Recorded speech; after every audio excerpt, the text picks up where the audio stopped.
Good Good morning, morning. good Good afternoon, afternoon. Good, wherever Wherever you're you're joining joining us us yeah. from. from. Good morning, everyone. Yeah, good morning, everyone, and welcome to the first edition of Sterling One ESG webinar. I think this session is going to be very interesting. It's going to be an interesting session because it speaks to advancing social sustainability as an important critical pillar of ESG.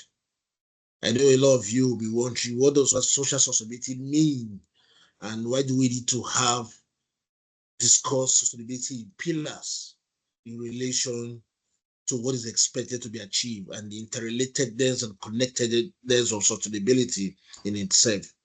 But again, I think the idea is to ensure that we understand the different components and how the different components interrelate. And so, not to waste your time, I welcome you once again. And it is time to invite uh, Mrs. Olapeju Ibiku, is the CEO of Sterling One Foundation, to deliver our welcome remarks. Thank you very much and enjoy a fantastic next 2 hours.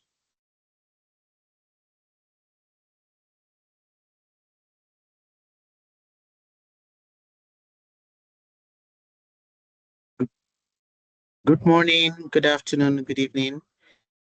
Anywhere you're joining us from across the globe, I'm glad to be at this session today, and I want to thank everyone who has taken time out of their very busy schedules to join us today. We are glad to host you one more time. At this juncture, I would also want to specially welcome you to the very first ESG webinar series in the year 2025. Thank you for being with us throughout 2024 and for the amazing feedback you shared on the impact of this webinar series. And that's why we're here again. I also want to use this opportunity to sincerely appreciate our partners, PwC, Nigerian Exchange Group, Lagos Business School Sustainability Center, the Nigerian Employers Consultative Association, the Lagos Chamber of Commerce and Industry, and of course, Sterling Bank and Unido Investment Technology Promotion Office. Thank you so much to our partners who have done fantastic work in ensuring that we continually have excellent content at this session. Today, we will be engaging on advancing social sustainability as a pillar of ESG, advancing social sustainability as a pillar of ESG. But before we go into that, if you're joining us for the very first time, we'd like to share a bit about Sterling One Foundation. Sterling One Foundation is a non-profit established by Sterling Bank. We prioritize galvanizing action towards the sustainable development goals, and we work with several partners to make this happen. And this is one of such partnerships. If you were with us last year, you would know what ESG is.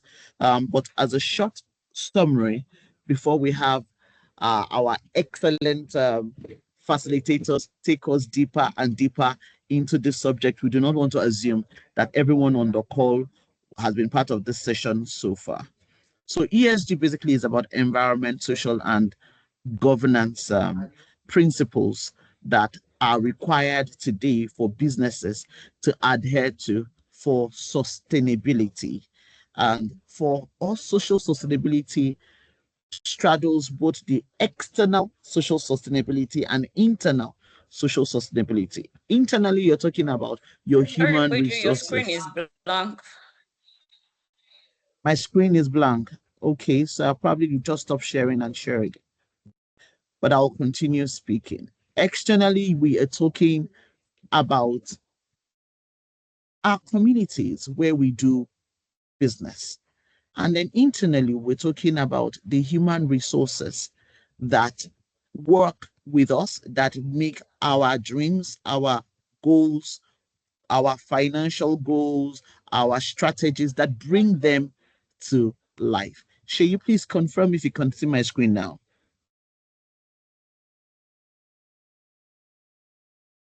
Not yet.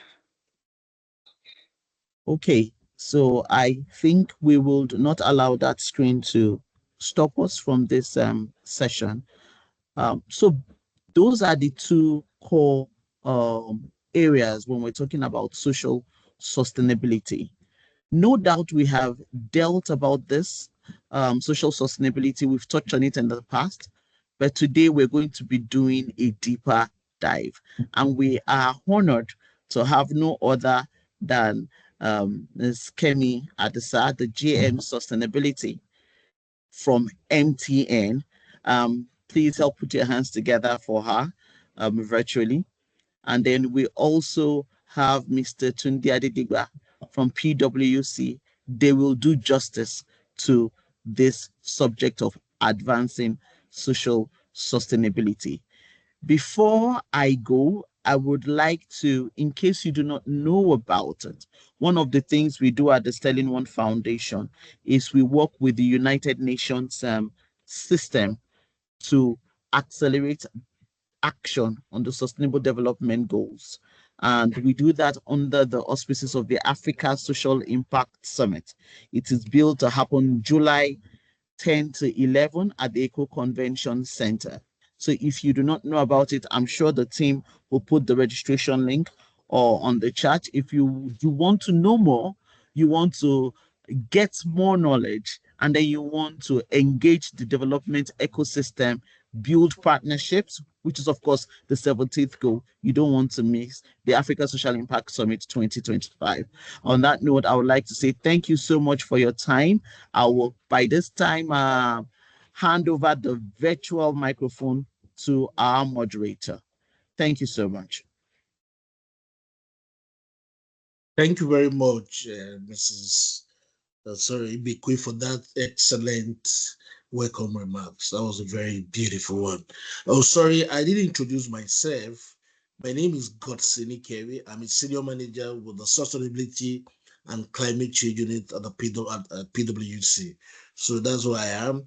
And thus we move straight to the conversation of today, where we are going to be listening first to an experienced practitioner, expert, and professional in the field of sustainability, someone who is at the helm of one of the biggest telecommunication firms in Africa, a pioneer organization in terms of development, in terms of sustainability and social and economic development. So I introduce to you, sorry, I think the first session is going to be, okay, so the first session is going to be delivered by one of the, from PwC. Please, just hold on. Let me,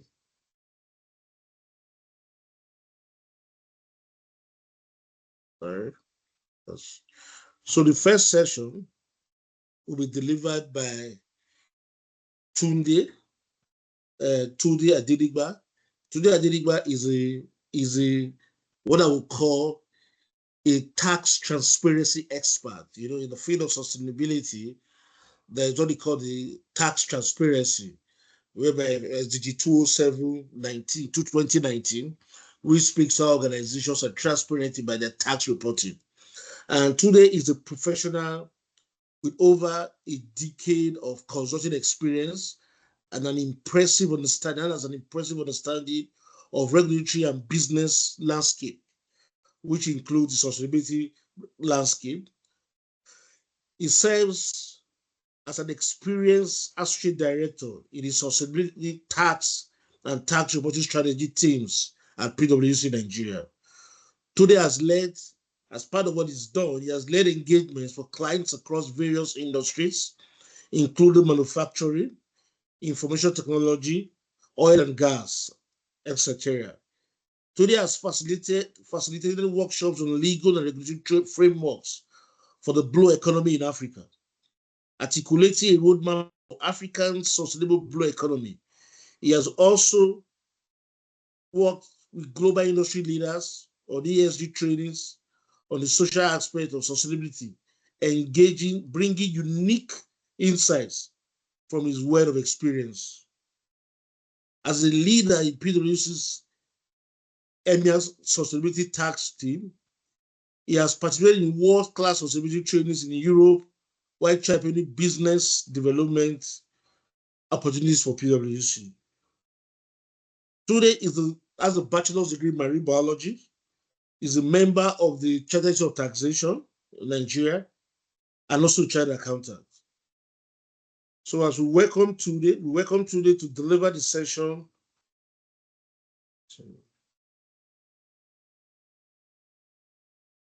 So we welcome today to deliver the session on the role of sustainability in future-proofing businesses, why social sustainability is a critical ESG pillar. Join me in welcoming today as he takes us through this very interesting conversation. Let's listen to his insights. Thank you very much. Welcome, Mr. Tunde. Thank you very much, Godson. Can you hear me? Yes, I can hear you.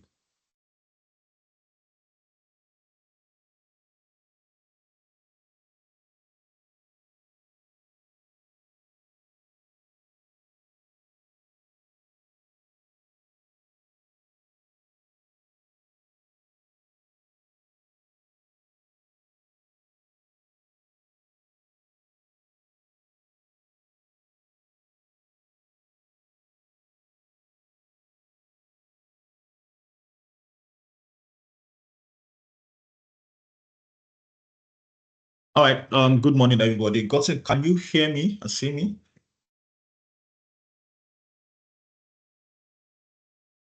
Yeah, I can hear you. I can see your this thing also. I can see your slides. And I can Oh, fantastic. hear you, can see. All right. Thank you very much, Godson. And thank you, everybody. Good morning. Welcome again to this event.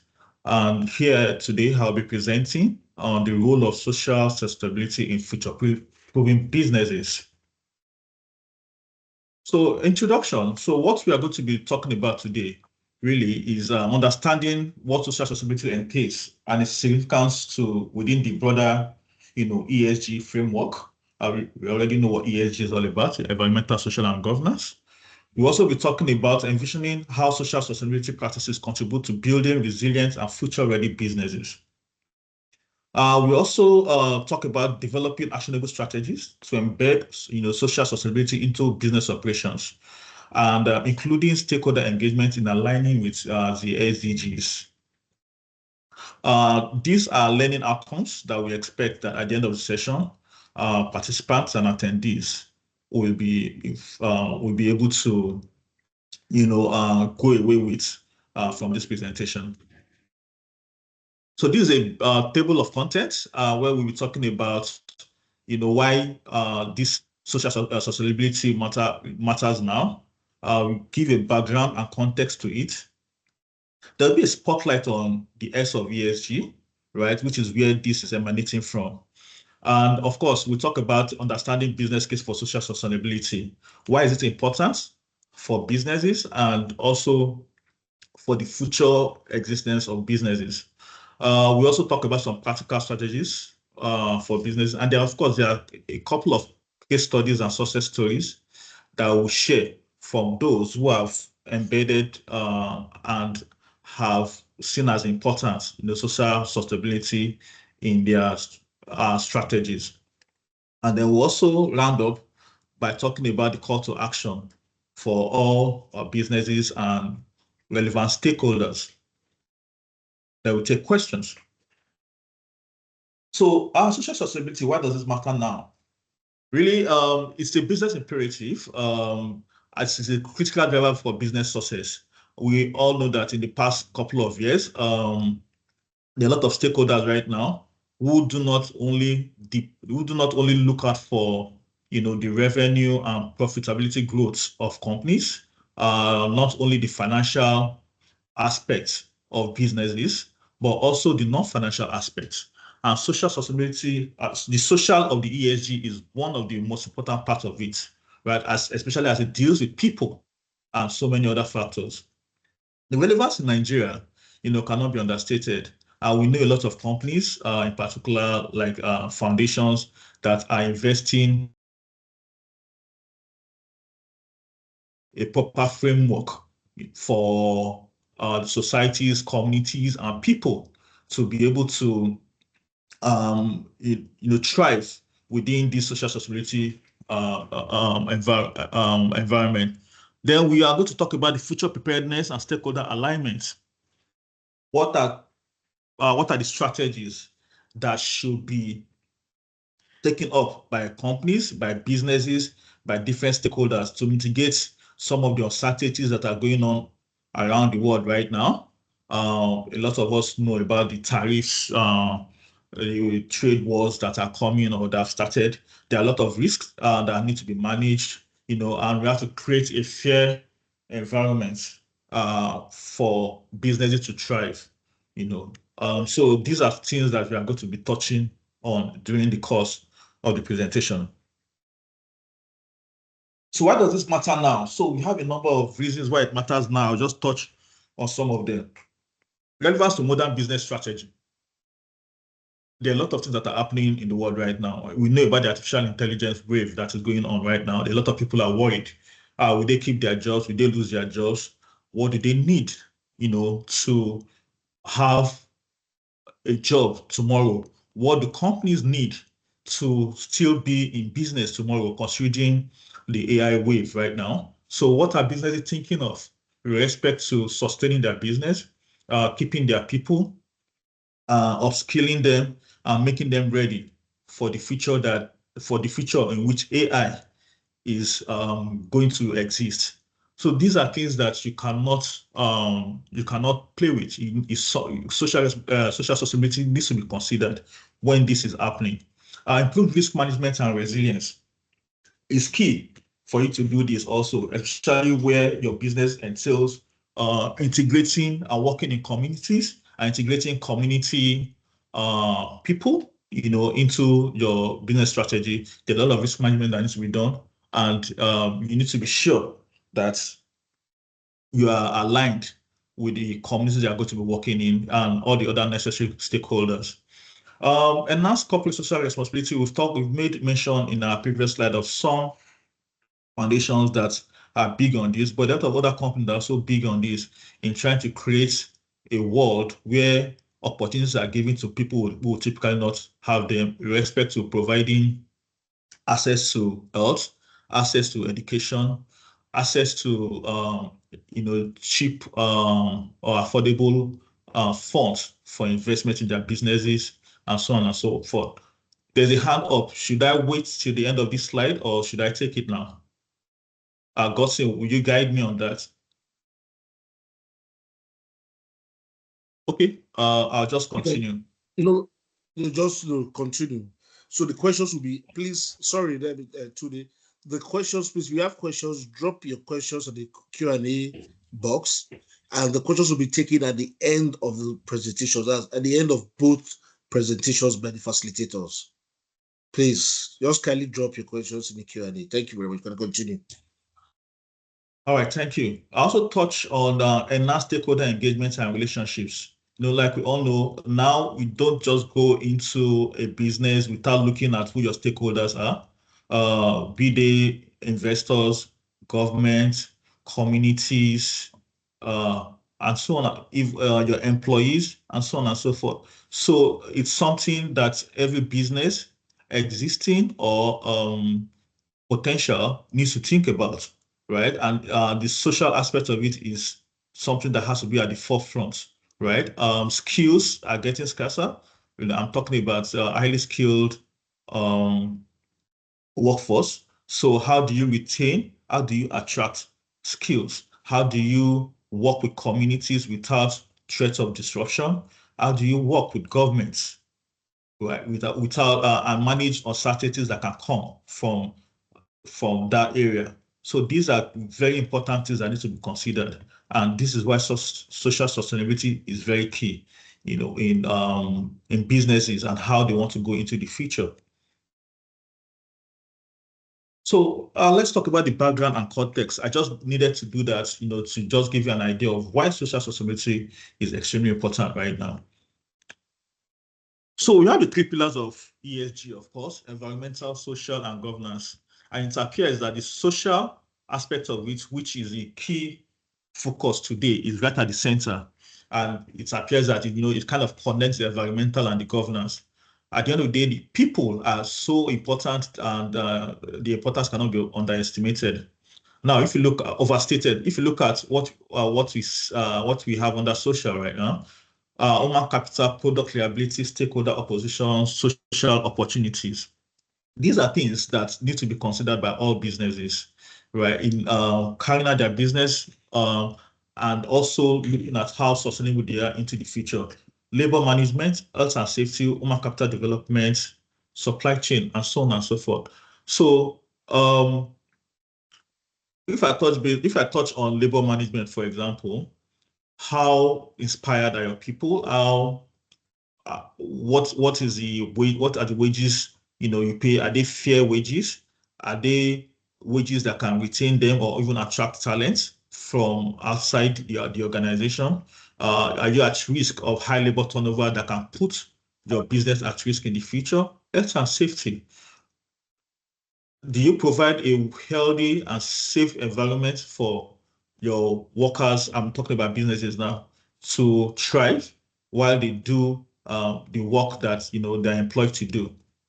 Equal pay, and you want to be sure that there are no discriminations, gender discrimination, tribal or racial discriminations. We look at also, let me just jump to stakeholder opposition. Look at controversial sourcing.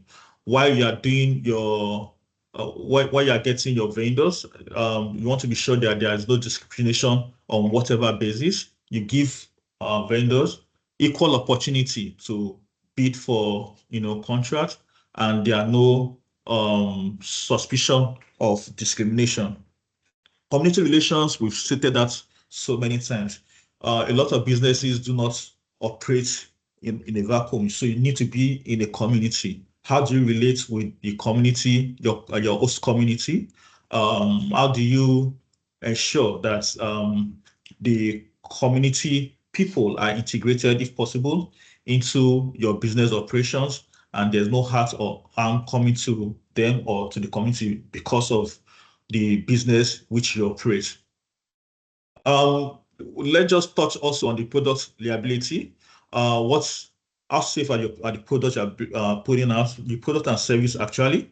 Does it involve, some kind of unsafe practice? And you need to look at that and just discontinue that if that is what it is. What about the situations where you need consumer data in the course of your operations? How is that protection?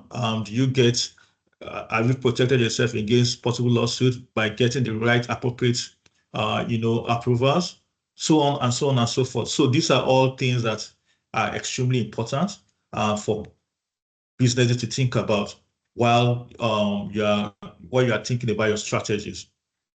There are risks. Some of this can sound like risk, but there are opportunities that we are going to be discussing in subsequent slides. Let me just go to the next slide.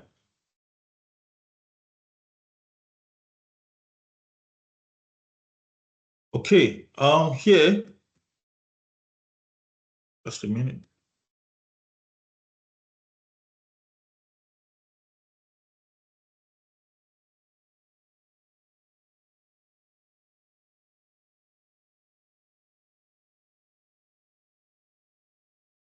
Just a minute, just trying to move the slide, want to be sure.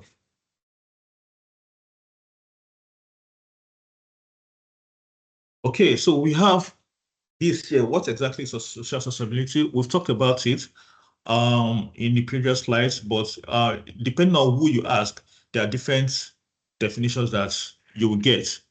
But putting it together, it simply refers to the aspiration of different stakeholders to promote social cohesion, equality, and justice for the present and into the future.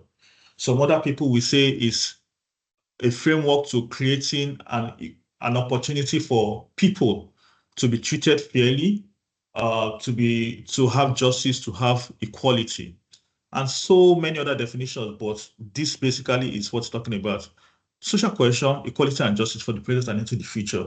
And if you look at the diagram at the center of the slide, at the center of all this is human rights, right? Which centers really around people, human rights centering around people.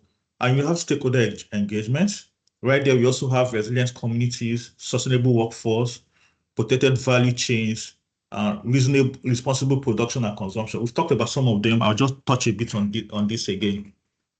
Protected value chains. What does your value chain entail? How do you source for your goods? For example, if you're a manufacturing or trading company, how do you source for your goods?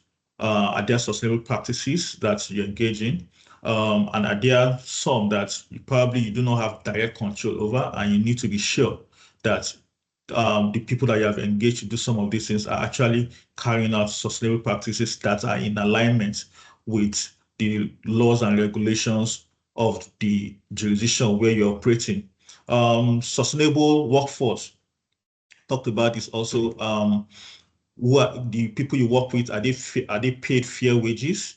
Do they operate in safe and healthy environments? Are their voices heard when they have, complaints, and when they demand for, different things, including safer environments to work, and their voices are not, their voices are not disregarded. So these are things that are all centered around human rights, and social sustainability, right at the heart of it, is extremely key for the sustainability of your business operation. If these are not attended to and given the right attention that it deserves, there are so many other things there, but with time we just continue to touch on them in subsequent slides.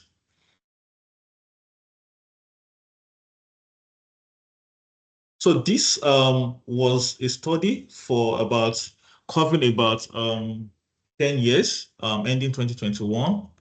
And it just talks about, what are the biggest concerns, right, in trends around ESG, right? And if you look at I think the orange, the pink, you find a lot of concerns around general human rights, right? A lot of people do not think that their human rights are being protected or respected in businesses, in organizations where they work, right? We also have, if you look at the most recent year, 2021, you have human rights, you have suppression.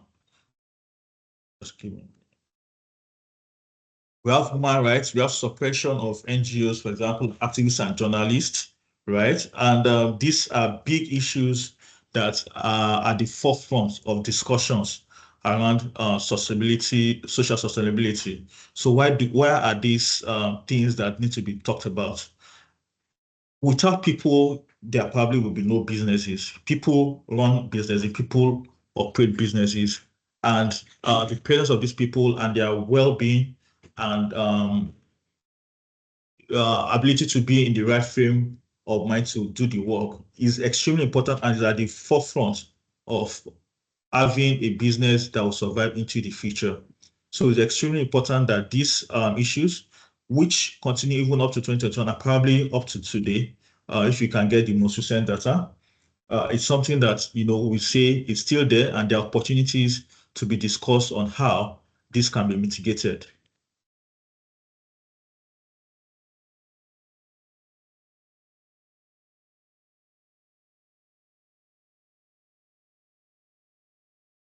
Just give me a minute. The slides are okay.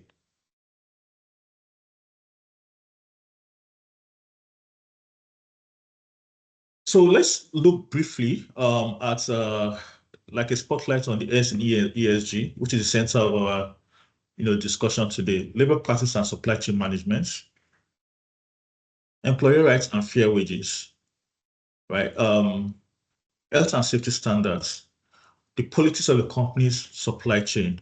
What is the percentage of employee retention? What is percentage of employee retrain? Especially after automation impact on their positions. We've touched on some of these, but the last one is something that is top of mind for a lot of people. Like I mentioned at the beginning, the advent of the artificial intelligence, revolution is keeping a lot of employees on their toes. What jobs will be retained? What jobs will be lost to this innovation? How do companies, retain their employees? How do they upskill them, to be in tune with what to a feature that's where AI is dominant, because it's something that it is already here. It's not something that can be avoided. So it's extremely important that this is top of mind, and in any strategy that any business right now is going to be looking at. And diversity and inclusion, right? This is big now, and a lot of companies are actually very big on this. You see the board structure, which is having almost a 50-50 representation of the two genders, male and female. A lot of companies are intentional about this. Inclusion policies and practices. What does your recruitment policy look like? Is it inclusive? And ensuring that there's no discrimination on whatever basis, religion, tribe, race, or gender. So these are things that you need to look at, to ensure that you are compliant with the with social sociability. Are you overpaying? Are you overworking? So what kind of hours do your employees work in a day? Are they overworked and underpaid? This is something that needs to be looked at, and to be sure that you are not going to lose your workers to someone that has a better, pay structure, pay per work structure. And then the gender pay gap is also a big discourse, right? In a lot of spaces. So is there a situation where you have the one gender unfairly paid more than another gender for whatever reason? There has to be when you have this data, there has to be a deep dive into this to understand what the issues are in order to avoid dissent and apathy, in your business. We talked about, upskilling employees and making sure that they are in tune with whatever technology or skills that are required for them to carry out their jobs successfully.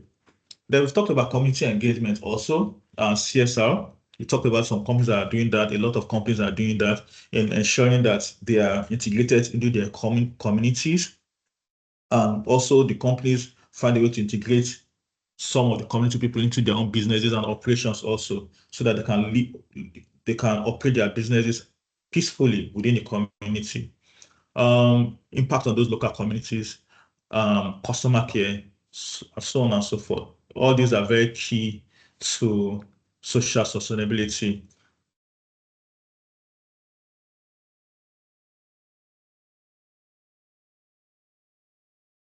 Okay, this is a larger one. And some people will probably wonder, why do we have to talk so much about this, right? Imagine a business. Let me touch on the workforce, for example, and just nail it on the head, why it is important that you pay some attention to all this. Imagine a business that cannot retain its employees for different reasons: toxic work environment, unfair wages paid to them, long hours which are not properly compensated for, a feeling of being unfairly treated, right, and so on and so forth. You could have competition come along and take a lot of these employees away from you and do better. You have a problem with running that business, because it is people that will run the business. So these are things that have to be top of mind for all business owners, entrepreneurs, senior people in businesses. The community, especially when you look at companies in the manufacturing, in mining, and so on and so forth.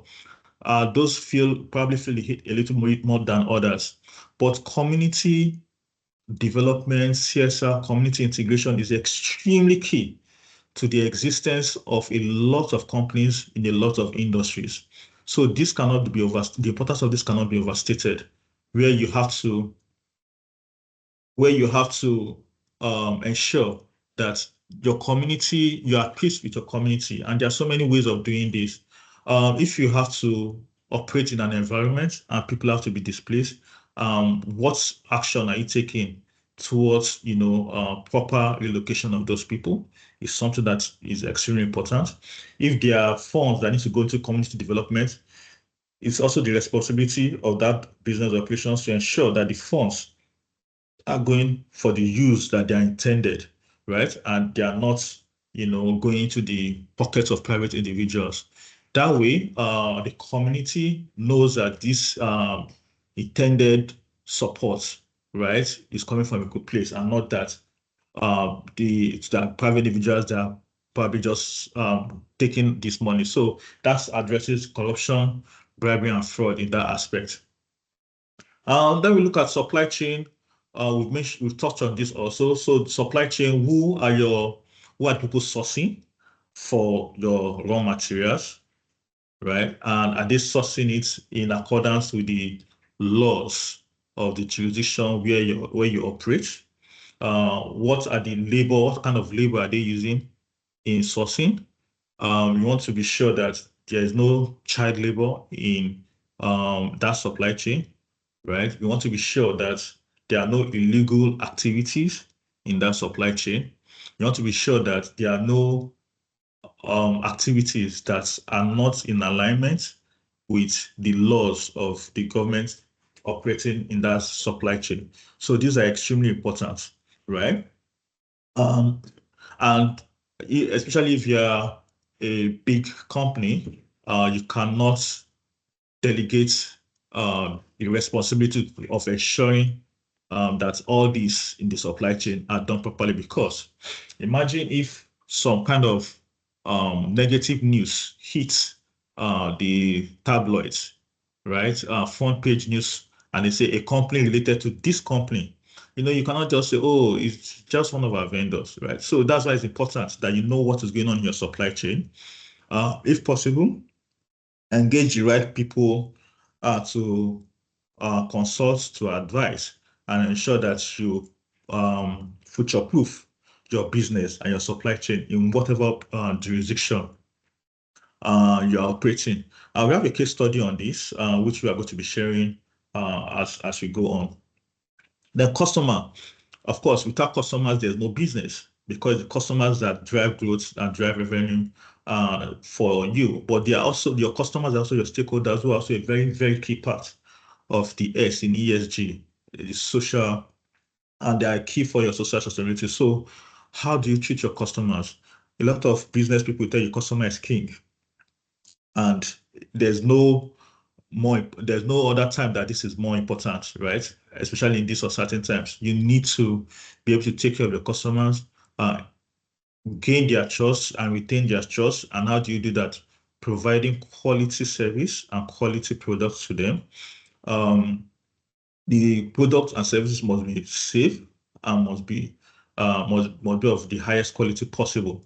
You also need to ensure that there's trust. So what they see is what they get. So that ensures that they remain loyal to you, and that also helps future-proof your business. Because once customers start leaving, immediately the business is in jeopardy of non-existence. So this for just helps in putting at the forefront the importance of social sustainability in all businesses. There's something right there which I need to touch base on, which is just transition. So just transition simply is saying, they are transitioning jobs which do not necessarily align with ESG to jobs that align with ESG. Let me say just green jobs. So just transition helps also in sustain on your social sustainability strategies,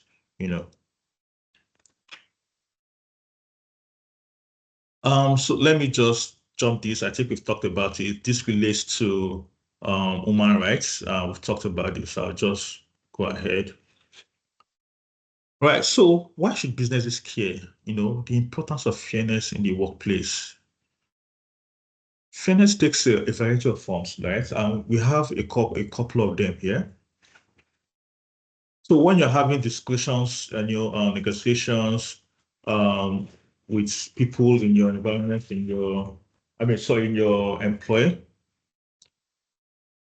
what is at stake, right? What is being negotiated? What are the desired outcomes, right? So are you trying to get to a middle ground to make sure that everybody goes away with some kind of satisfaction, right? Is the decision-making process fair, right? And it's not like there was somebody that had at the beginning there was a predetermined decision that we need to get to before the meeting starts. So all parties and all stakeholders, while that engagement is taking place, need to be sure and need to satisfy the decision making and the outcome of it was fairly, agreed and arrived at. Are decisions properly explained in the workplace? Those are very key. Everything needs to, because that also helps with trust. So outlining why those decisions were made and who are those involved in decisions, was there inclusivity in making those decisions? Those are also extremely important. Are people treated fairly, right? And what will help with this is also feedback from the people that are involved, in particular, all stakeholders. So we have all these, highlighted right there at the bottom of the slide. So we've talked about some of these earlier, why it is important that beyond looking at the financial aspects of the performance of a company, the non-financial aspect is also extremely important because it could very negatively impact a business. And look at some of the headlines, for example. We talked about supply chain, right? If you are a company probably in Lagos or outside the country, but your supply chain involves some kind of mining operations in some deep community in some remote area, and child labor is involved in getting out your raw materials, and this hits the headlines. It could be a source of embarrassment, It could lead to boycotting of your products or services, and that can severely, impact negatively your business and impact the sustainability of that business.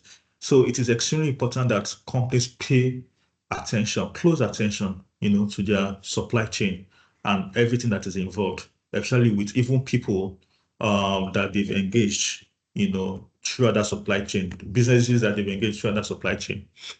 Now we'll also look at tax evasion, right? Look at this kind of headline. You wouldn't want your company to be listed as a company that evades taxes in the jurisdiction that it operates. That can also be a source of embarrassment. A lot of dissent also from maybe people living in that country that, oh, we patronize you, you make so much money, but you're not paying your fair share of taxes. That could also help with, infrastructure developments, social amenities provision by the government. So it's not something you want your name to be, as a business, to be associated with, because it can impact the sustainability of that business. And this is a social aspect of it, right? Tax is a social contract, right? So because as a people, you've decided this is a contract that we have with government.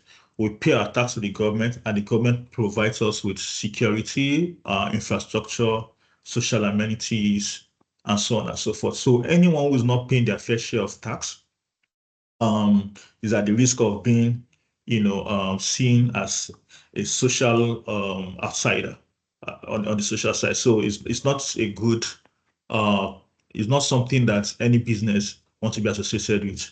So it's extremely important that you pay attention to your tax reporting, ensuring that you pay your taxes as and when due, the right taxes as and when due. Okay, so we've talked about this financial information and non-financial information. Non-financial information are extremely important and critical, and because they can also impact the financial information which people would think the investors are just very so concerned about.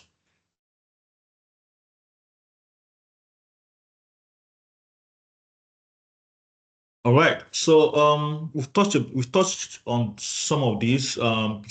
These two, communities and customers, are extremely key to sustainability of business.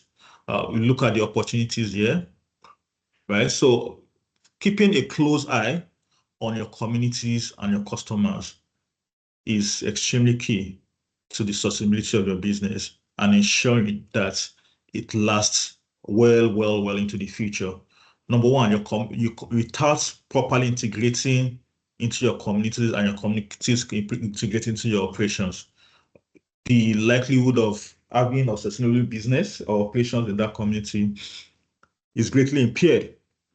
So you have to constantly assess the impact of your operations and your value chain in any community where you operate, right? Ensuring that your operations are in line with the rules and regulations and laws in that area, in that jurisdiction, and you are not, none of your activities have any adverse effects on your communities.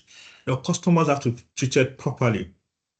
You need to take very seriously the phrase "customer is king," right? And providing quality service, healthy products and service, safe products and service to your customers, right? And it's extremely important that the customers trust you, trust the service you're providing or the products you're serving, and that will ensure loyalty, which you also sustain your business long into the future.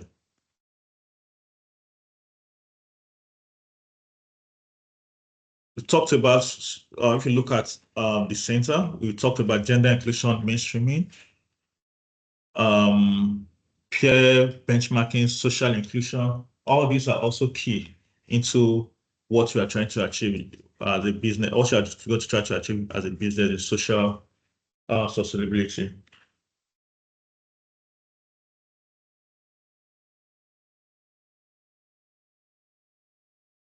So still on why should businesses care? Why would you not care? I think that should be the question. Why would you not care? There are severe consequences for this, which we've touched on before. Reputational damage. Reputational damage can lead to boycott of your products and services, which can severely impact your ability to do business and probably even exist into the future. Legal and regulatory risks, right? You risk lawsuits, you risk increased scrutiny by governments and other stakeholders. Even investors could pull their funds if you are found not to be paying keen attention to your responsibilities, in respect to the social aspects of your operations. And that impacts you financially also. You risk fines and penalties, which will be totally unnecessary if you are just done the right thing at the right time. Ensuring that you keep a keen eye on all these aspects of the social aspect of ESG. But there are also opportunities if you keep a keen eye on this, because then governments are willing to work with you. Communities are happy for you to operate in their communities. You have customers that will remain loyal and continue to patronize you, your products and services. You have employees who will work with you and will not have any reason to leave because they believe they are fairly paid, they believe they're fairly treated. They are working in safe environments where health and safety is extremely is taken care of. And you have a future-proof business.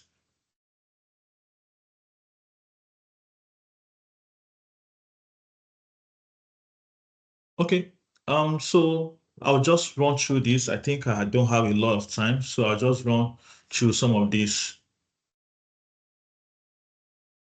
Inclusion and diversity are not just HR policies. They are the core of business growth. They are the core of innovation. Diversity is so extremely important. Inclusion is so extremely important, in developing a lot of, in helping with growth and sustainability of businesses. And I've highlighted some of them here, right? Promotes teamwork, values collaboration, encourages better decision making. Right? You must have heard, two heads are better than one. So having people from diverse backgrounds with diverse experiences, coming from diverse cultures, will enrich decision making in any organization. Right? It's critical for innovation and long-term success because different experiences and different experiences, different cultures, and different social backgrounds will come together and give you a more enriching, decision making, a more enriching experience in your place of work. Fosters loyalty from communities and customers, position for financial returns and long-term growth. All these are things that will help in future-proofing your businesses.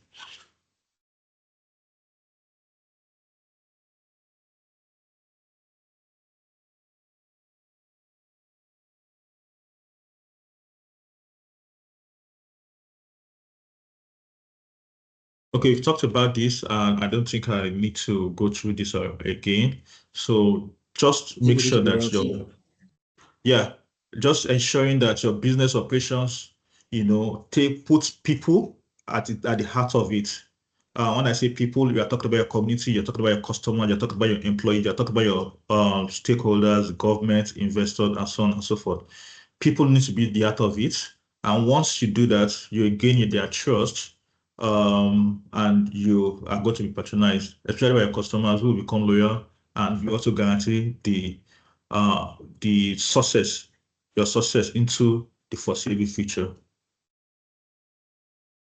So this is a key finding for PwC. You are going to have this slide, so it's something you can go through. It talks about what some of the things we've been talking about, fair and equitable pay, some of the things that employees think is priority for them, have living in, working in environments where their voices are heard, are considered, being paid fair and equitable pay, right, and being treated fairly.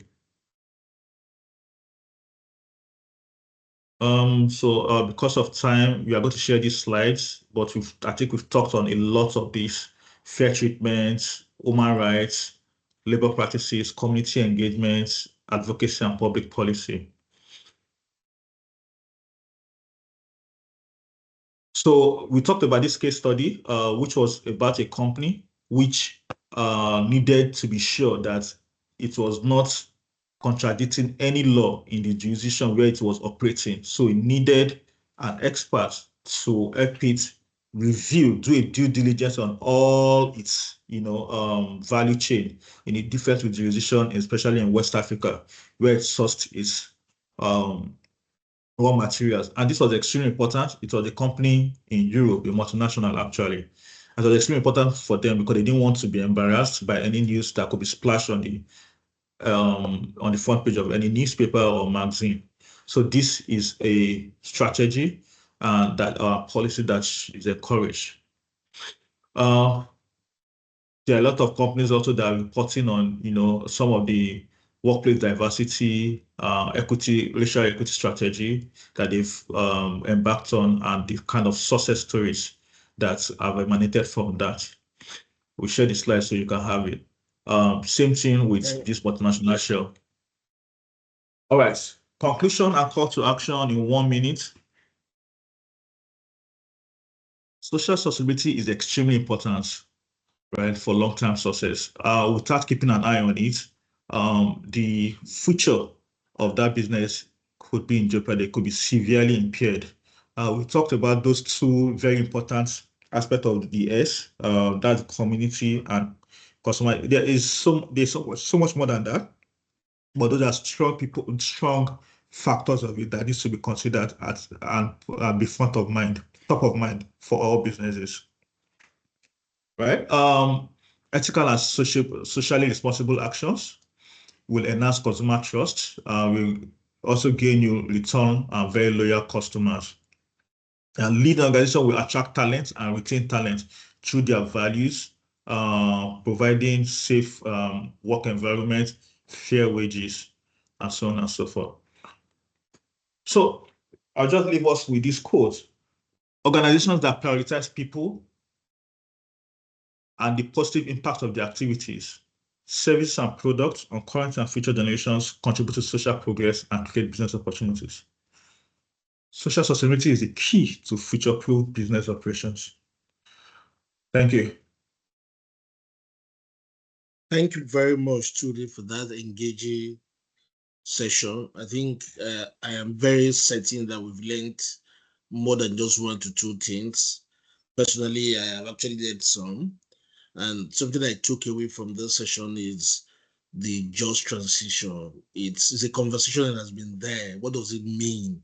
Because you have just energy transition, the just transition.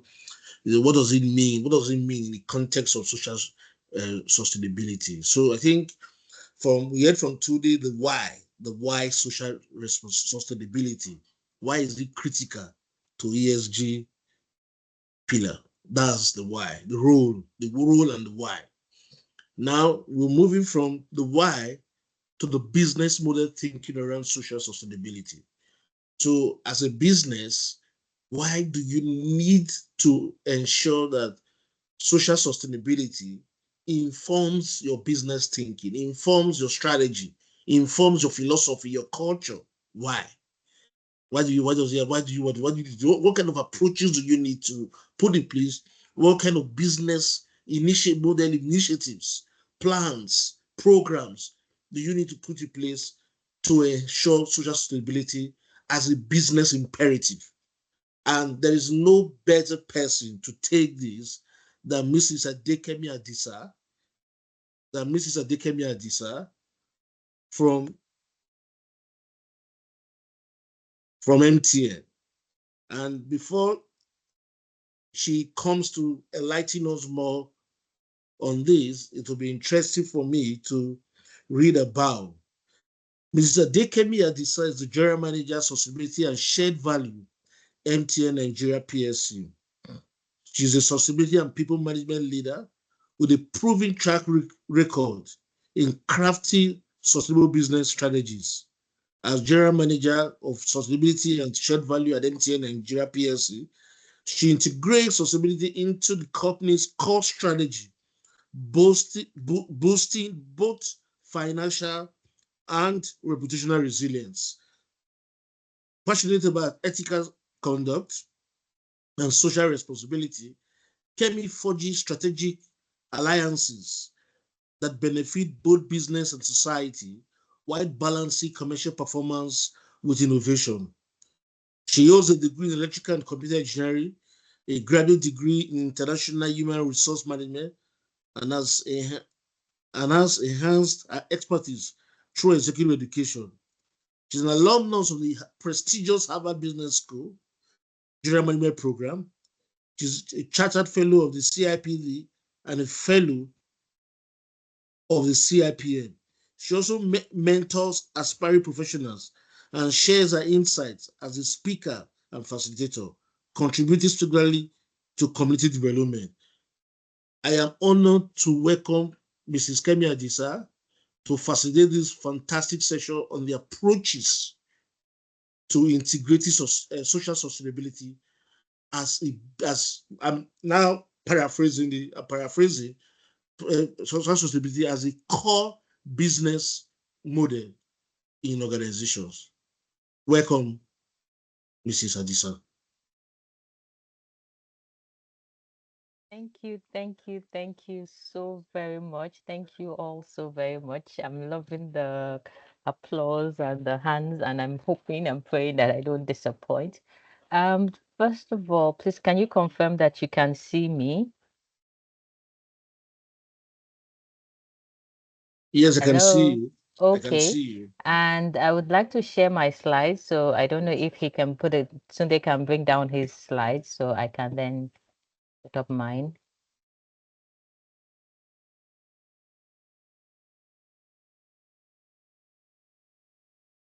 Sorry about that. Thank you. Okay. I'm also aware that we don't have that much time to be able to take some Q&A towards the end of the session. Okay, so please let me know if you can see my slides so I can start. Okay, I see thumbs up, so thank you for that, whoever that is. So first, I just want to, thank Sterling One for inviting me. I feel really honored to speak here to this esteemed audience. Thank you so very much. And I do hope that I'll be able to do justice to the topic, particularly with that eloquent introduction. So I'll just spend a few minutes with everyone to try and explain why social sustainability is no longer a peripheral concern, but a business critical imperative, and especially within the broader ESG agenda. Then we'd also discuss how you can embed social sustainability, to ensure that it drives long-term business value. And we'll look at some of the challenges and then conclude with, of course, a yellow case study. Okay, is someone saying slides are not displaying? I'm just on the next slide now where I have my outline. I hope you can see that. Please let me have thumbs up if you can see Yes, it. I think Okay, you can thank see the you. slides. All right. So I'll just carry on. So I'll just introduce sustainability itself in terms of social sustainability. So it's an area of knowledge, within the ESG framework that has received fair amount of, just less attention when compared to governance and environmental. I think those are more established and more pronounced, aspect of the ESG framework. But for me, when you talk about social sustainability or social impact, you're talking about a company's ability to manage both its positive and social impact, right? That those are very critical words, positive and negative social impact, particularly as its operations affect its employees, its customers, communities where the company operates, and other stakeholders.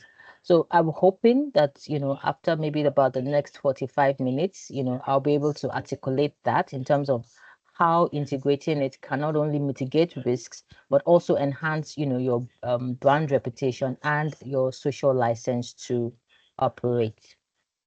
Now, when we talk about social sustainability, I don't think we can divorce ourselves from where we are in terms of situating ourselves in Nigeria as a developing country.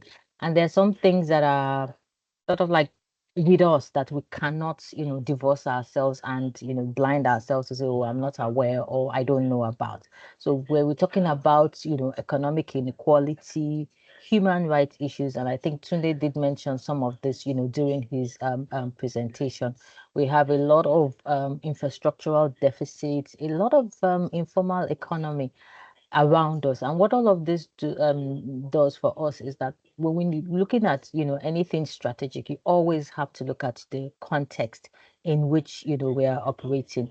And there are things that hinder, social progress within people. So when you as an organization are operating and you have this context around you, you start to consider how, you implement your strategy to address some of this issue in order for you to be successful.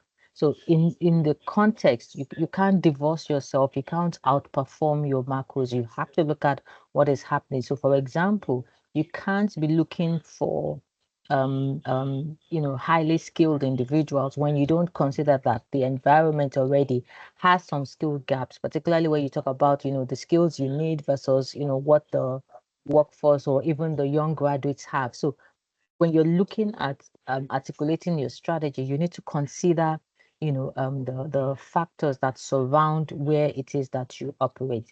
Now, extending this conversation, you can also consider, when you look at your the VUCA world in which you operate, I'm sure everybody knows what VUCA is: volatile, uncertain, complex, ambiguous, all of that. But within the context of the social environment, you need to begin to consider what are those resilience strategies that you can develop that help you to anticipate, help you to collaborate in this rapid environment. I'll just spend a bit of time to discuss some of them. When you look at the expectations, previously what people expected from organizations, and when I talk organizations now, I'm talking from SMEs to large corporates. Once you open a shop to say, okay, I have this company, this is what it is that will perform, the expectation from the society has evolved from whatever it was we used to know before. Now people want a lot more transparency and accountability in terms of how that company is running. And then, we are all in the age of social media and evolving that into AI and what have you.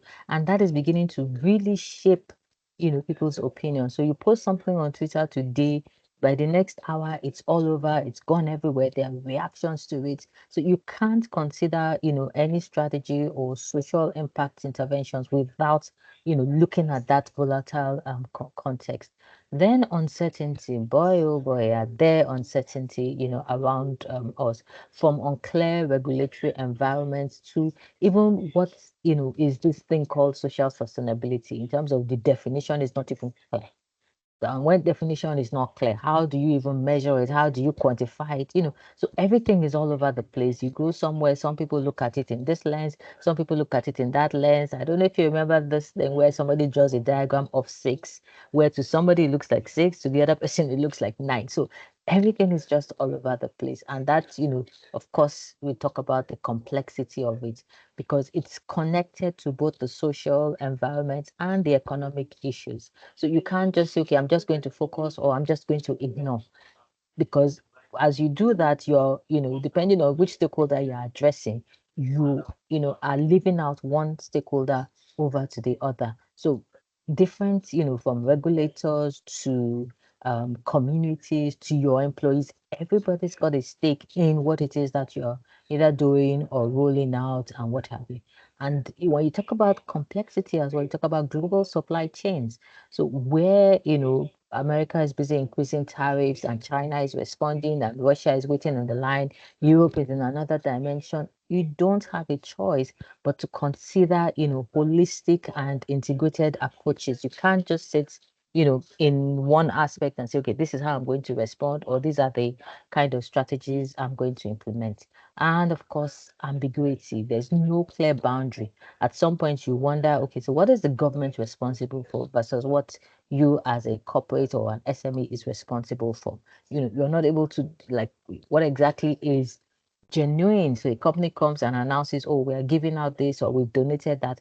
How do you know what is the real efforts that this person has done if it is not clear and transparent? So all of this is just to give us, an idea of what it is that as a company we have to deal with. So when you're considering any social sustainability efforts, please keep this in mind, that you're operating in a developing economy, you have worker forces around you, and you need to be able to come up with an assessment of what are the things that would help protect your social license to operate, what are the risks and opportunities that are bound, and then how do you develop holistic and integrated approaches that will be clear and transparent, because there's nothing as worse as you expending energy, expending effort, and it's not transparent to the audience with which you are trying to serve.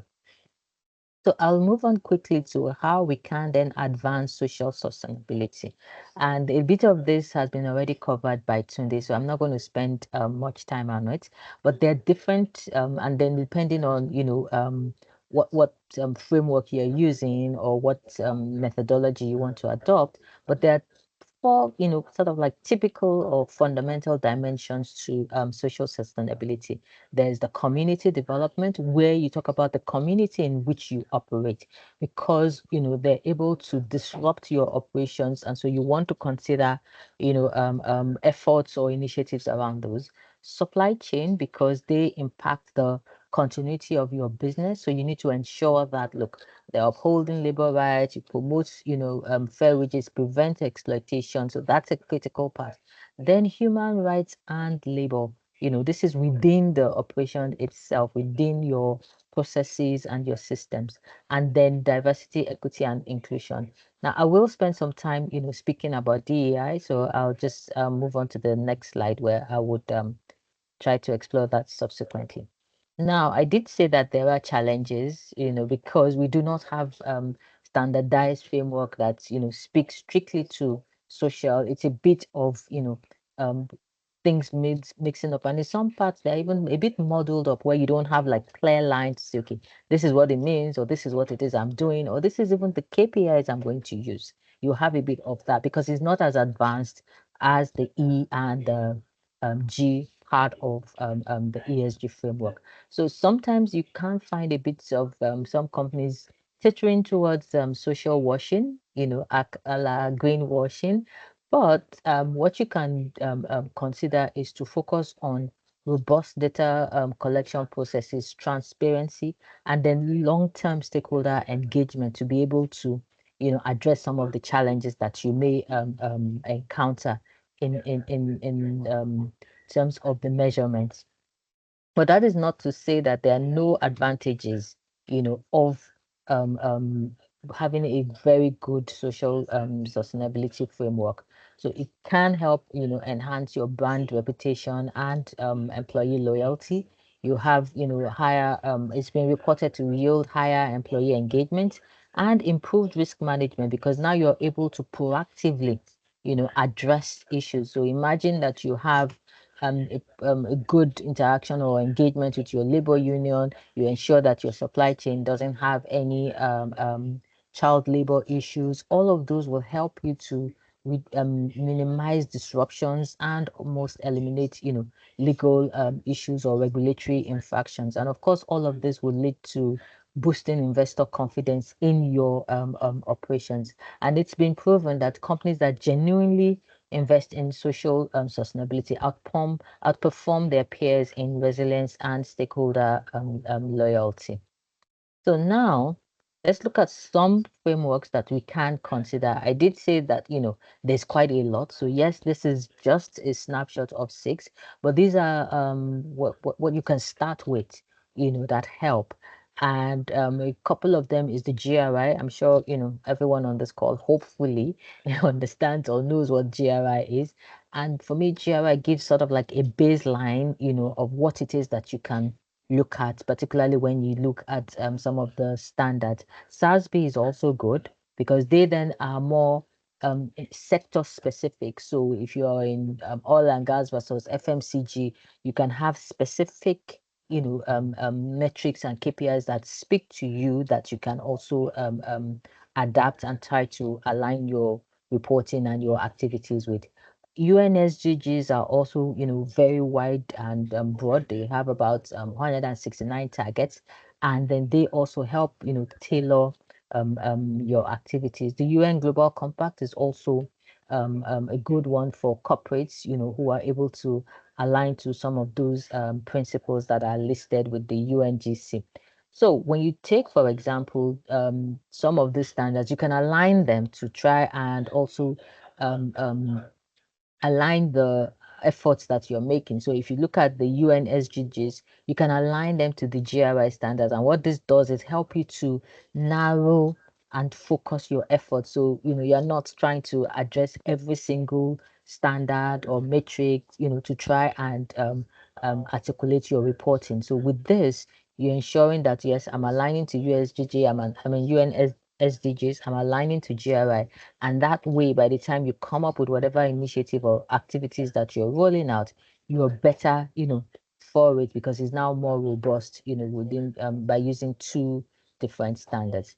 Now let's look at looking at long-term value creation because again, sustainability is not about now; it's about doing for tomorrow, but you do it today. Now, some of the things that social sustainability can help you do, when you use it as a tool, is using it, for strategic alignment, and that is by making sure that you're embedding, your goals into your corporate actions. And an example of that could be linking it to your executive remuneration. So the same way you are linking profit after tax or linking cost to sale or what have you to your executive remuneration, you can also link social KPIs to your executive remuneration to ensure that, look, it has leadership visibility, it's something that is on the radar of the executive.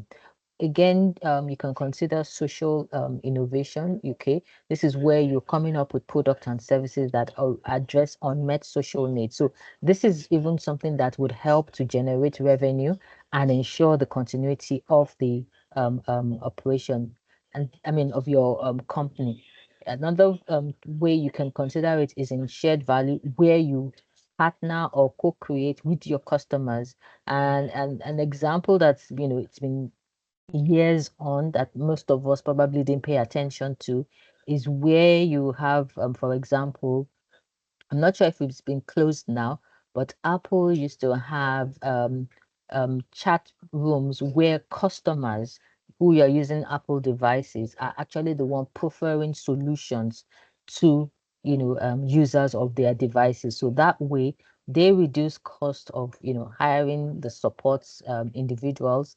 They then have a pool of evangelists of users who are able to provide support to fellow users, and that way they are building the knowledge base of the issues that come up with their devices.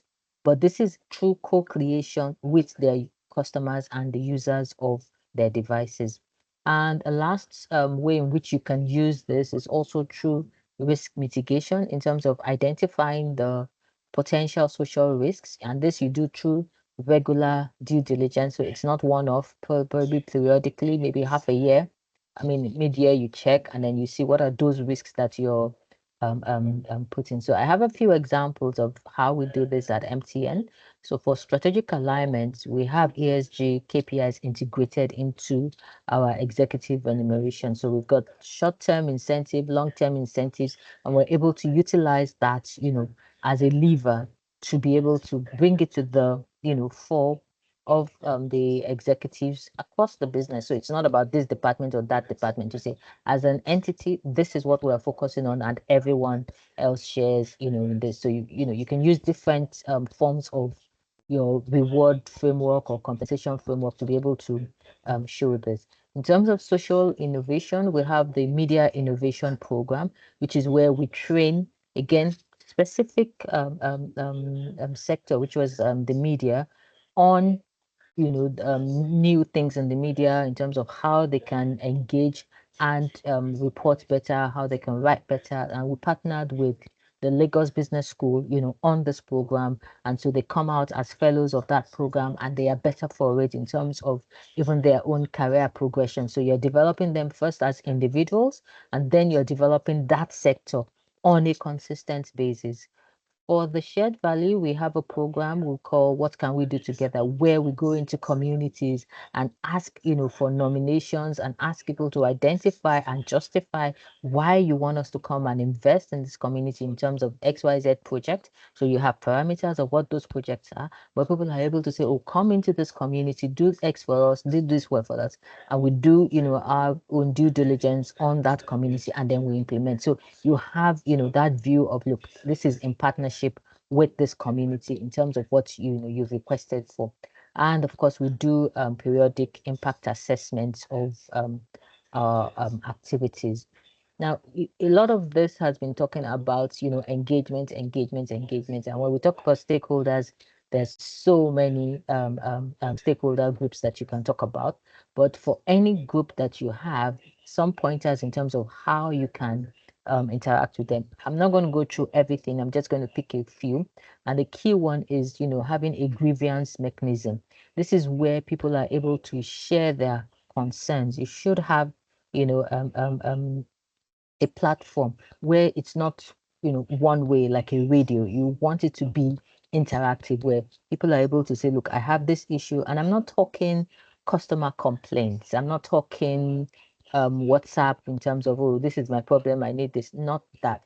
I'm talking of where people are able to say, look, this is how you're impacting me, this is what I think, this is what I think you should do, or what I think can be done differently. So they raise their concerns proactively so that you are also able to inject that into your processes and your system. So one of the ways in which we do this is when we publish our sustainability reporting, we actually have a link where you can click and send, either an email or a challenge or what have you, in terms of what it is that you find, within that report to say, oh, I have this contribution, or I have this question, or this clarification. And I think that's something that, you can just look around in terms of your operations to see where you can weave that into.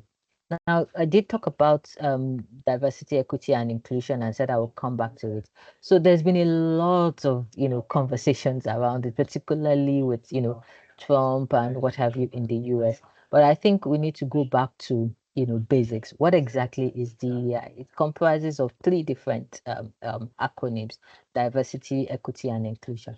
Now, when we talk about diversity, it's really about organizations trying to bring in diversity of identity, perspective, skills, and even work styles, into the workplace. Because what then happens is like you are trying to cook a pot of, stew, and you bring in different elements into that stew that then become this whole thing. So the stew is not any better if there's no, particular ingredient or that ingredient. I'm trying to get around that so I don't offend. If I'm talking about Yoruba stew, and a Hausa person is like, what about the Hausa stew? So I'm just being generic about stew, but there's no stew you can't do without salt. So that's on this side. So it's really about having, those different perspectives, be it ethnicity, be it religion, be it gender, what have you, but you have different perspectives, views, even styles, in terms of even dress styles, everything, just having that differently because everybody brings something to the table. Now, when we talk about equity, equity is having just, transparent, and consistent practices and being seen to be that, because it's not about, oh, we have it and it's under one person or somebody has to, say, okay, this is the way to go. No, it's that it is transparent for everyone to see. It is consistent. So if it's applied to Kemi, then it's also applied to Tunde, not because this person knows that person or that person. That is what we talk about equity. And then when we talk about inclusion, inclusion is that you put all of these ingredients and people are involved, they're included. So inclusion, the opposite of that is exclusion, where you have some powerful with some people and then some other people are not there. That really is what you try to eliminate. So of course, with that potpourri of definition, I think we can go away, trying to understand what then are the benefits of this to an organization that have that. So some of the things you can do is, of course, I mean, Tunde did talk about pay gaps, in terms of paying males better than females or the other way around, so you can use data analysis to assess that, see promotion rates, is it equal, is it, diverse across, or are you just focusing on a particular, um, um, um, you know, type of group or, type of people. Then when you look about your recruitment process, having blind screening where, people, for example, you want to do a test, there's no name, there's no gender, you just do the test and you're able to, pick the best candidate. So that way people are, we all have biases and, it's fine to know that we have those biases. But if you're looking for the best possible candidate, you need to be able to have a filter that, is able to remove your biases, and then you focus on the skills that you're looking for.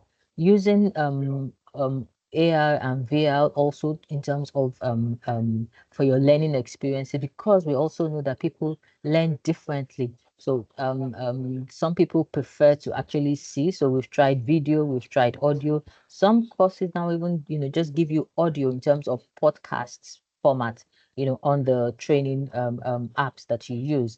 Some training, some are on the app, so you can learn on the go, so all of those different things, if you have like some machinery, you have a lot of pilots who do that, who learn, on test systems and things like that for different groups. So if you have people who maybe they're hard of hearing, can you have, systems for them in place that they're able to learn even whilst they can't hear? So it's not just about audio.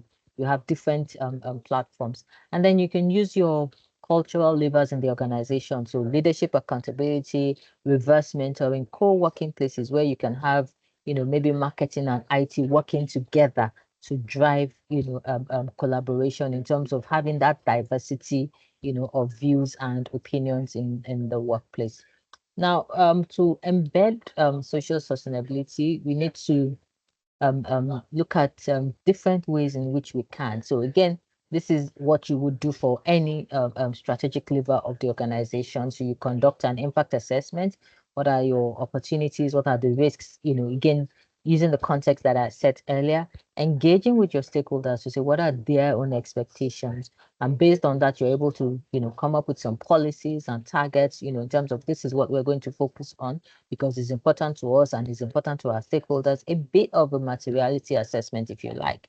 And then based on that, you come up with policies and targets and integrate that into your decision-making processes in the organization. So wrapping up shortly, I will be talking about our case study, which is MTN. So this is our sustainability strategy. And what we have is that it's also embedded in our operations. So it's not something that we do separate and say, oh, this is sustainability or this is the business. It is integrated and it's aligned. So we have metrics and the actions that we're focused on, and it's also aligned to the UN SDGs so that helps us at the minimum to ensure that we are aligned with frameworks that help guide our processes. So a lot of the examples I'll be giving will be under our Doing for People pillar. We have Doing for Planet, which speaks to our environmental commitment. We have Doing It Right, which speaks to governance, and Doing for Growth, which speaks to our economic growth in terms of trying to drive inclusive economic growth across the planet. So under our Doing for People pillar, there's some initiatives that we've rolled out, which I'm sure some of you are aware. So under our focus for digital and financial inclusion, so we have initiatives such as Connected Women, which we signed up with GSME. And what we're trying to do with that is to get more women connected to the internet, through mobile phones and internet access so that they are also able to participate in the digital economy. And then with our Momo peers, we were trying to drive financial inclusion, particularly in the rural area. So we close those digital and financial divide that currently exist with underserved communities. We're also trying to address barriers to inclusion through our Chase framework. So that talks about coverage in terms of where the network is, handset, affordability of our service bundling, and then ease of access, in terms of educating our users. We have the MTN Skills Academy, which is available to everyone. That was launched in December 2023, and that's really to help, develop youths in terms of closing the gap between what the industry needs. And I'm not just talking telecom industry, but, what the corporate industry sectors need versus what, the workforce has. So trying to align that and bridge the gap. That's what the Skills Academy does. Under DE&I, just a few initiatives here. So currently we have 41% female representation in the workforce, but again, we have a target, which is to achieve 50-50 by 2030. So we are dedicated and deliberately working towards that.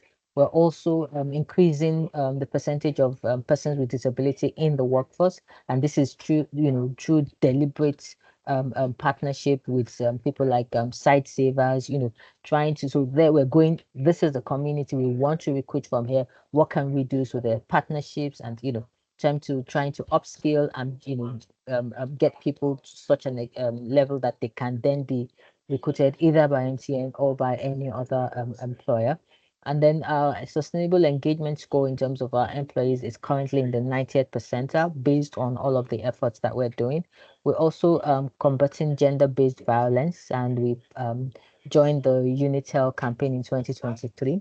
And the final one I'll be sharing is about safeguarding our people and our customers. So we are very committed to ensuring fairness, particularly as people interact with us. So we have a whole focus on protecting our customers' digital rights, to ensure that they have equal and unfettered access to our services wherever it is that they are in Nigeria. We also have the Help Children Be Children campaign, where again, remember we talked about, having focused on unmet needs of the society. And this is where we talk about enhancing children's awareness of the dangers of using the internet. So we want them to remain children and not be overly exposed, to things that they shouldn't be. So we're creating awareness with children and caregivers and educators. And then we conduct, reputation index assessments on an annual basis just to get the sentiment of our stakeholders in all of it, the activities that we carry out. A few more examples of how we are approaching our workforce well-being. So we have a holistic suite of well-being programs that speak to mental health, stress management, mindfulness. We have a whole lot of that, particularly under our very good employee assistance program. Flexible work arrangements. This will run through our anywhere, anytime work policy. So I think that speaks for itself in terms of what the policy, contains. It's anywhere, anytime, and it's work. And then we have employee resource groups. We have the women at yellow, and we have men at yellow. So this, are resource groups that speak to people, with shared interests. So the men on one side, the women on one side, and then, they're able to come up with initiatives that speak to those specific areas. We'll continue with continuous learning and development. So we have our ULearn, and that's on an app, as well as recognition and appreciation. That's also an app. The Kudos app is what we use.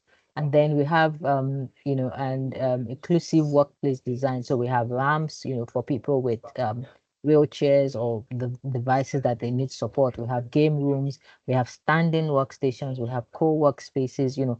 All of this is to try and bring diversity of views and opinions within the workplace. So I will be wrapping up shortly, so please bear with me. I would also want to showcase our supply chain in terms of, what are those things that enable, ESG integration across our supply chain. So we have things like anti-bribery and corruption policy. So this is what enables and empowers, customers to say, look, as employees, they are not, to ask for or receive bribes. And if they do, here is the whistleblowing platform that you can go to. Here is the email in which you can address. Here is the phone number. So the customers and the vendors are engaged and empowered to speak up when they feel that there's any untoward action by employees. We're also very huge and big on local content.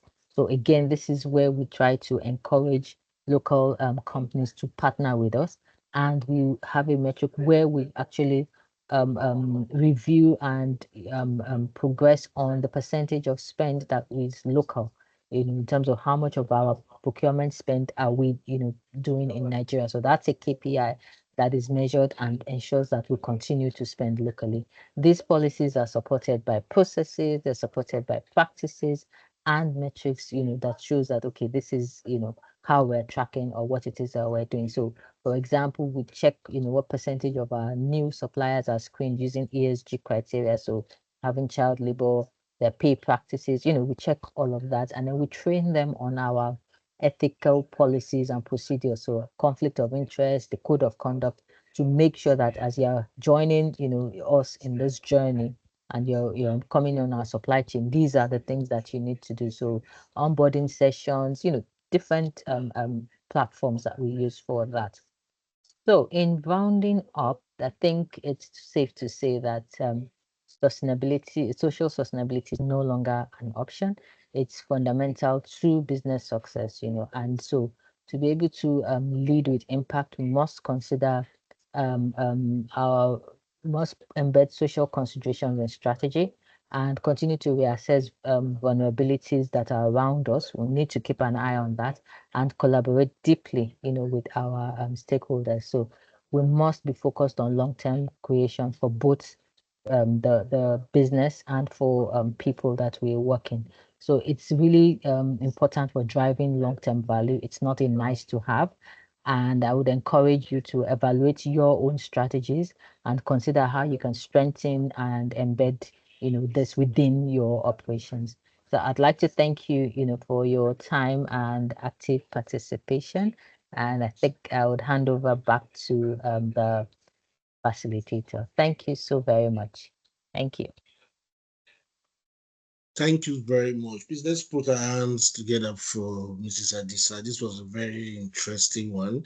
And it's always very interesting when you see the transition from theory to practice. So what we've heard today and what we've heard from her is how all the what we heard from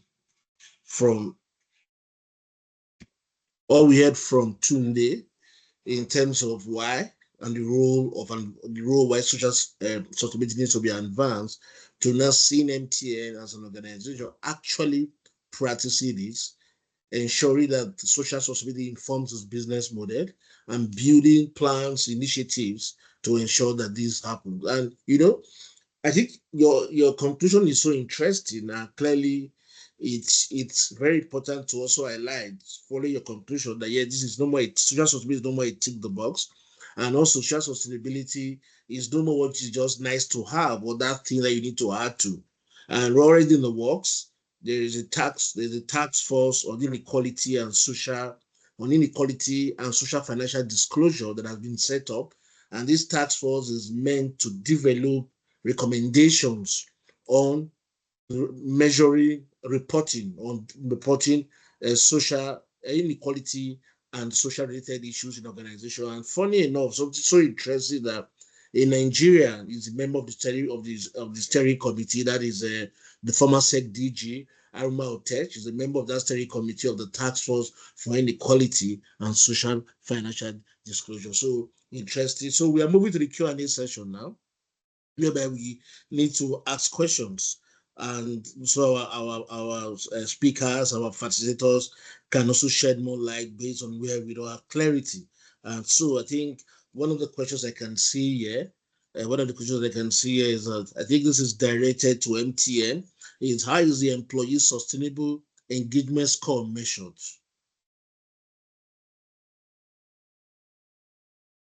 So do you need me to respond now, or do you want to collect the questions and then we respond?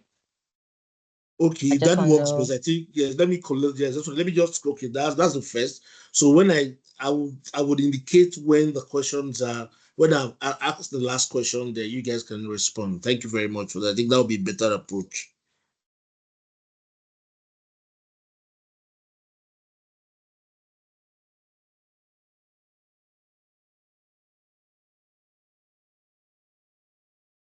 Okay, the second question is that I think this will be directed at Tunde, is that in the context of social sustainability, because we have just transitioned from different contexts, from an environmental context, environmental justice, just transition from communities perspective and all that. In the context of social sustainability, as it relates to employees, particularly employees who work in organizations that are going to be affected by the sustainability transition, energy transition and all that. What does just transition mean in that context in terms of social? So that's the second question. I think those are the two questions that we have, and I think we'll listen to the facilitators and then thank you very much.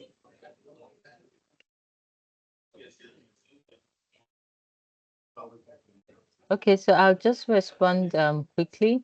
In terms of how is employee engagement measured, we do have a survey. This is provided by an external third party, and we do what we call pulse surveys, where we are asking specific questions and then we're tracking those questions, periodically. So we do them, I think now it's every 2 months. We have specific questions where we're asking people, and based on that, the results are analyzed, and then we're able to get what the engagement score is. Engagement here meaning how are you connected to the organization? So things like the key levers are your line manager, in terms of the interaction with your line manager, your interaction with, how fair you think you are treated, within the organization. So questions around those are what we ask, and then this is analyzed to get the results.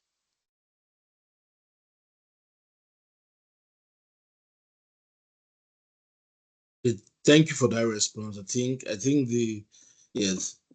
So Tunde, please, you can also chip in on the just transition. I think that question is open to both facilitators because it's not just limited to Tunde. I think if you have a perspective on the just transition relation to employees who work in those sectors that are highly, that will be affected by the transition, I think it would be nice for us to hear from you also before too late comes in. Thank you very much. Thank you. So when we talk about just transition, this is really about, how do we move from a heavily dependent, sector on fossil fuel to cleaner, greener energy. And that's, we need to move from this polluting, if you like, energy regime to cleaner energy. And it's understood that we've already, had established industries, sectors, and maybe even communities, built on this premise of fossil economy. And then moving into greener energy is going to be costly, is going to impact people, is going to impact communities. So how do you ensure that moving from point A to point B is done in a fair, equitable and just manner? That really is the concept of just transition. And that is going to impact, every aspect of it. Is going to have environmental implications, going to have social implications. And so for social, you will be talking a lot about people who, for example, their livelihoods, will lose their livelihoods by the mere fact that you are reducing the use of fossil fuel. If we take, for example, maybe we want to move from cleaner vehicles, okay, so greener energy vehicles, maybe solar or hybrid vehicles, as an example. What's going to happen to people that are currently, driving or, earning their income using fossil fueled vehicles when we have to move to, hybrid vehicles? How are they going to be able to afford those vehicles? And if they don't, what happens to their means of livelihood? So those are the kind of conversations that just transitions encourages and allows. That yes, as we're moving from point A to point B, we're not disenfranchising people, because that in itself is going to cause chaos in the world. And it's not just about Nigeria, it's going to cause chaos to people because livelihoods are at stake. People's existence, are at stake in some instance. So that would be my response to that. Thank you. Thank you very much for that. Tunde, please, you can. Yes, thanks God, Sim. And really, I think I would like to also toe the line of Kemi. Permit me to Kemi, right? Yeah. Yeah. So really, at the end of the day, what is important is for companies to be forward thinking, and need to carry along their employees on what the future looks like. So a lot of times people are adverse to change because of the fear of losing their jobs and so many things like that. But what we've noticed in over the years is that change, innovation does not necessarily mean a net decrease in employment or loss of jobs. And I'll give you a couple of examples, right? When the ATM came into the country, the belief was that the cashier role is now going to be extinct. But that is not totally correct. People would definitely find other, maybe even more value adding, jobs to do within the organization. And that's how I look at just transition also. So while um, the toxic, activities are being phased out, the green activities will need people, to handle them.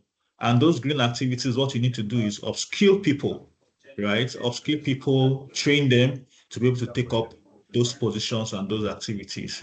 And what the companies just need to do is to ensure that those preparations are done ahead of time. People are identified for training and for upskilling.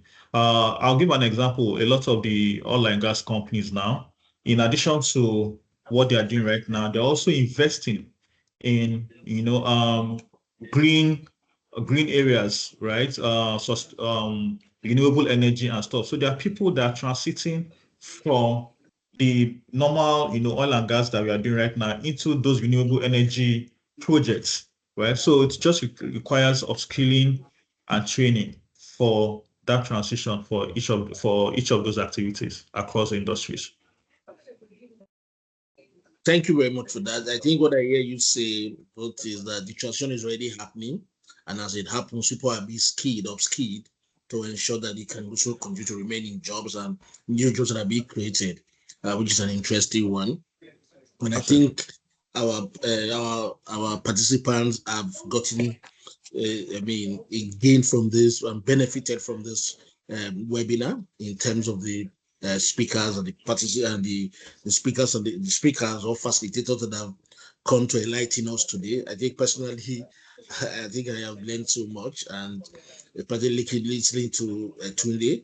I see him always, but do listening to him here, I've learned so much from him today also, and also from Madam Mrs. Adisa. I've also learned from her, and also what MTN does. Being able to that transition, looking at this is theory, but now seeing it in practice, and an organization like MTN actually practicing this, and which is very, very important. And I think it's a fantastic one. So in terms of the feedback, we'll send the link will be sent to the participants, and then you'll be expected to fill the survey. So we expect your feedback. This is your very honest feedback, because this webinar is designed for us to continue to improve. And so your feedback will be very important for us so that we can improve on it and also serve you better and enlighten you better, because one of the greatest and the most important in terms of the energy, in terms of this sustainability conversation and the sustainability transition, is to address the knowledge determinism challenge. So addressing knowledge determinism challenge means building capacity in terms of in the whole society, so that we can understand what it's about, so that there's no fear.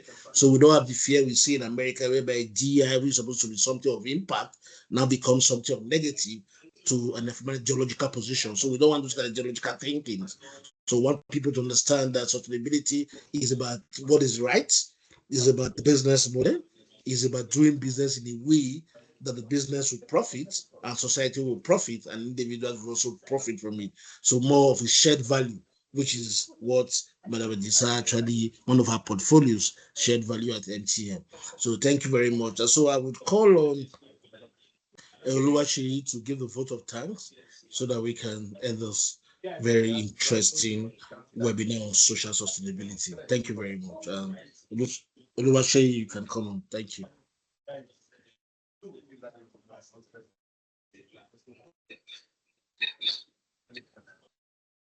All right, thank you so much, Godson, and thank you very much, Mrs. Adikemi and Mr. Tunde.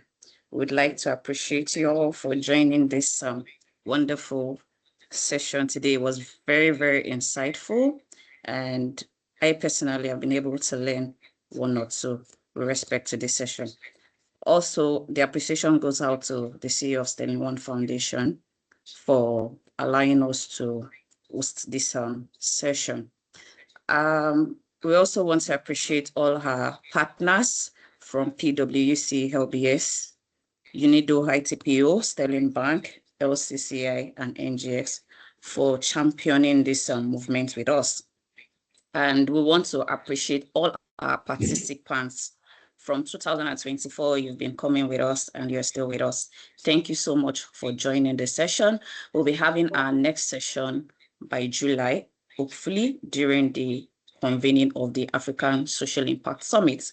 We'll be sending out mails with respect to that, and we look forward to having you during that session. Thank you once again to all the speakers, and thank you all participants. Do enjoy the rest of your day. Thank you. Thank you. Thank you very much.